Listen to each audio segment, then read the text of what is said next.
Well, will you look at that? An empty tank. Not for long.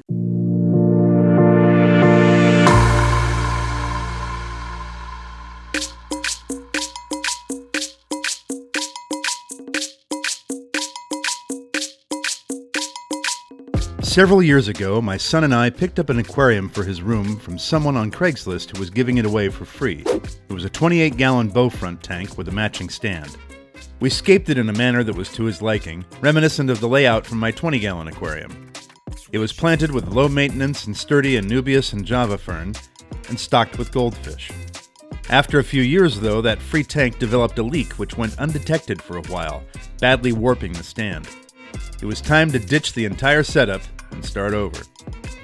We replaced it with a brand new Aquarium 36-gallon bowfront aquarium ensemble, providing much more space for my son's goldfish.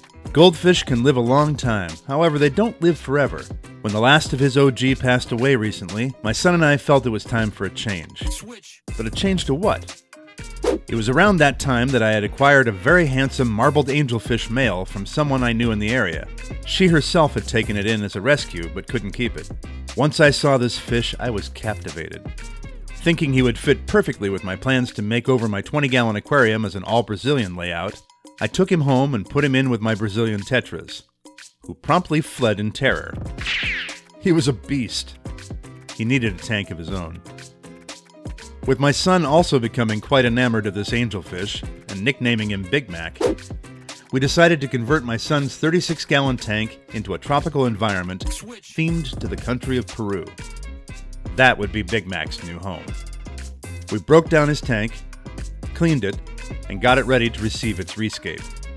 My son had always liked the general layout of his hardscape, so we chose to stick with that to a certain extent, reusing all the same rocks, but replacing the substrate in the wood. The plants had to go as well because they were not native to Peru. For the new substrate, I selected active flora, supplemented with lots of API root tabs, along with ADA La Plata sand for the foreground.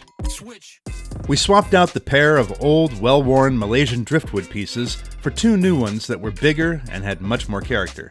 Something for Big Mac to enjoy swimming around. My son and I also visited our local rock and soil company and picked up some additional rocks for his scape that matched the original stones. I did a dry fit of everything, placing the rocks and wood pieces in one at a time and seeing how it looked.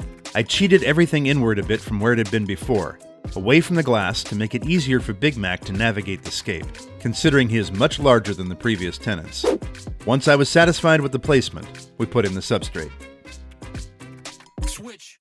For the new plants, I wanted lots of swords. I turned to the best source of sword plants that I know of, Dustin of Dustin's Fish Tanks. I got a nice hefty order from him of varying sizes of Echinodorus sword species. Big shout out to Dusty and his crew. Large Amazon swords in the back, pointy swords, as Dustin calls them, in the midground, and small Echinodorus quadricostatus swords in the foreground, all native to Peru. For a stem plant, I placed two nice bunches of Maiaca fluviatilis, one in the midground on the left, and the other in the background on the right. This is a simple-to-care-for, fast-growing species found in Peru that will consume lots of nitrates and excess nutrients in the water, which is just what you want in a newly set-up aquarium to combat algae. We also found somebody locally who was giving away a dozen big, healthy mystery snails, another native Peruvian species. We added them to the tank as a cleanup crew to help keep any algae in check. Big Mac wasn't too keen on being netted and moved, but he soon settled in and now totally owns this aquarium. At a later date, we'll try adding some Coreodorus, which will stay near the bottom and not get in Big Mac's way. For now, he has the run of the place, my son is super happy to have him, and my Brazilian fish can breathe a sigh of relief. We're getting a lot of tannins from the wood, but that's okay with us. We think the tank looks pretty good. But let me know what you think of this rescape and whether you personally like the angelfish or would rather have gotten more goldfish. Leave a comment and tell me your thoughts.